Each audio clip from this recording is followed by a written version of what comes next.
आज हम पढ़ लेते हैं दोस्त रक्त परिसंचरण तंत्र यानी ब्लड सर्कुलेटरी सिस्टम। ठीक, बहुत इम्पोर्टेंट तरीके से हम लोग पढ़ लेंगे इसके बाद, ताकि हम लोगों को कहीं भटकने की ज़रूरत ना पड़े। एक एक चीज़ ऐसे पढ़ लेंगे कि फिर आपको किसी अन्य बुकों की ज़रूरत नहीं पड़ेगी, अन्य किसी शिक्षक की ज़रूरत नहीं पड़ेगी। सारे सारे फैक्ट्स पढ़ लेंगे, सारे कॉन्सेप्ट पढ़ लेंगे। ठीक है, तो रक्त परिसंचरण तंत्र पढ़ते हैं ना। रक्त परिसंचरण तंत्र अंग्रेजी में बोलते हैं ब्लड सर्कुलेटरी सिस्टम। तो ये जो होता है परिसंचरण तंत्र यानी परिवहन तंत्र, शरीर का परिवहन तंत्र। शरीर में परिवहन किसका होता है? ब्लड का, रक्त का। तो हम रक्त का परिवहन एक अंग से दूसरे अंग तक कैसे होता है उसके बारे में जानेंगे। तो रक्त परिसंचरण तंत्र यानी रक्त का परिवहन चीज़ें आपको मिल जाएगी। तो रक्त परिसंचरण तंत्र की खोज सबसे पहले किसने की थी? तो विलियम हार्वे रक्त परिसंचरण तंत्र की खोज की थी। जीवों के आधार पर रक्त परिसंचरण तंत्र दो प्रकार से होता है, दो भागों में बांटा गया है रक्त परिसंचरण तंत्र को। कैसा? एक खुला परिसंचरण तंत्र, एक बंद परिसंचरण तंत्र। क्या होता है खुला? जिसमें क्या होता है, ये अल्प विकसित जंतुओं में पाया जाता है। क्यों? क्योंकि इनमें वाहिकाएं नहीं होती। ब्लड जो होता है, रक्त जो होता है, किसी नलियों से नहीं बहता है। ये रक्त के शरीर में जो है गड्ढे में भरा रहता है, जिसको हीमोसिल कहते हैं। लेकिन जो बंद परिसंचरण तंत्र होता है वो विकसित जंतुओं में पाया जाता है, और रक्त जो प्रभावी अंग तक रक्त वाहिनियों द्वारा जाता है। तो इनके लिए रक्त की वाहिनियाँ होती हैं। और ये जो खुला परिसंचरण तंत्र होता है काकरोच या अकशेरुकी जीवों में पाया जाता है, जिनमें रीढ़ की हड्डियाँ नहीं पाई जाती, छोटे जीव होते हैं उनमें पाया जाता है। ठीक, और बंद परिसंचरण तंत्र जो होता है ये कशेरुकी जीवों में पाया जाता है, अर्थात कशेरुकी जीवों में पाया जाता है। मनुष्य या अन्य जितने भी विकसित जीव होते हैं। और अपवाद में एनिलीडा जो होता है, एनिलीडा वर्गीजन केचुआ में जो होता है, ये बंद ही खुला प्रकार के परिसंचरण में पाया जाता है, ना कि बंद प्रकार के। ठीक, अब रक्त परिसंचरण तंत्र में हमको किन किन पार्टों को देखना है, बहुत इंपॉर्टेंट। देखो, हमको रक्त परिसंचरण तंत्र में कौन कौन भाग लेता है? हृदय, रक्त और रक्त नलिकाएं।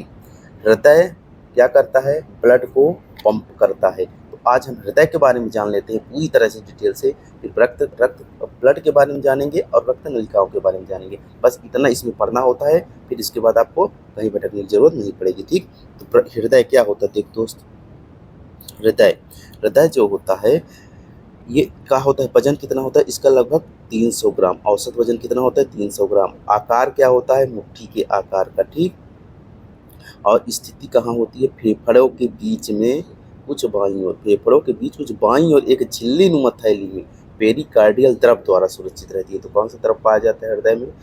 पेरिकार्डियल द्रव।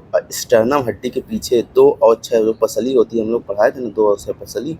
तो पसलियों के पीछे, स्टर्नम हड्डी के पीछे और पसलियों के बीच में क्या पाया जाता है? हृदय पाया जाता है। इसकी थोड़ा देखना, स्थिति देख रहना। कार्डियोलॉजी क्या कहलाता है? हृदय का अध्ययन क्या कहलाता है? कार्डियोलॉजी। मतलब हृदय का जो अध्ययन होता है कार्डियोलॉजी कहलाता है। ठीक, मेन काम क्या है ब्लड का, हृदय का? रक्त को शुद्धिकरण करने के लिए फेफड़ों के पास भेजना, अर्थात पंपिंग करना। मतलब फेफड़ों के पास सभी शरीर से सभी जगह से ब्लड आएगा, तो हृदय से होते हुए फेफड़े में जाएगा, और फेफड़े में ऑक्सीजन से मिलेगा, शुद्ध होगा, फिर ऑक्सीजन से मिलकर फिर हृदय में आएगा, और हृदय पंप करेगा तो शरीर के अन्य सभी भागों में पहुँच कर जाएगा। ठीक, ये मेन इंपॉर्टेंट काम होता है।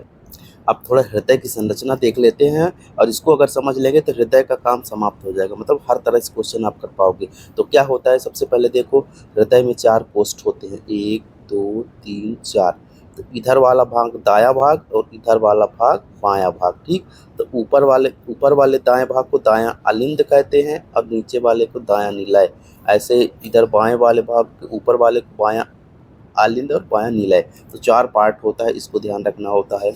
और ये अग्र महाशिरा, पश्चिम महाशिरा, इसी से शरीर का पूरा रक्त जो होगा इसी नलिकाओं से, इसी शिराओं से होते हुए अग्र महाशिरा में से होते हुए दायां अलिंद में आता है। दायां अलिंद में से यहाँ पे त्रिवर्णीय कपाट होता है, देखो ये पर। तो जब यहाँ पर ब्लड आ गया दोनों नलिकाओं से, तो इसका संकुचन होगा, दायां अलिंद का संकुचन होगा, तो ये त्रिवर्णीय कपाट खुल जाता है, त्रिवर्णीय कपाट, और यहाँ से क्या होता है? ब्लड दायां निलय में पहुँच जाता है। दायां निलय से होते हुए यहाँ से सीधे ब्लड कहाँ जाता है? सीधे फेफड़े में जाता है। तो ध्यान रखना, दाएं निलय से फेफड़े में, ऐसी ये नलियों के द्वारा फेफड़े में पहुंच जाता है।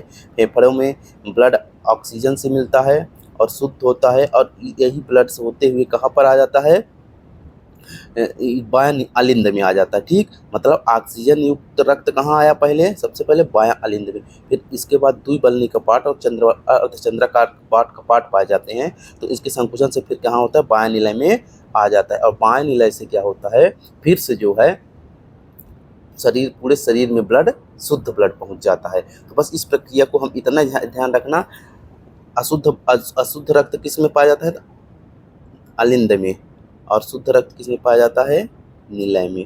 तो बायां अलिंद, बायां अलिंद और बायां निलय में शुद्ध, और दायां अलिंद दायां निलय में अशुद्ध।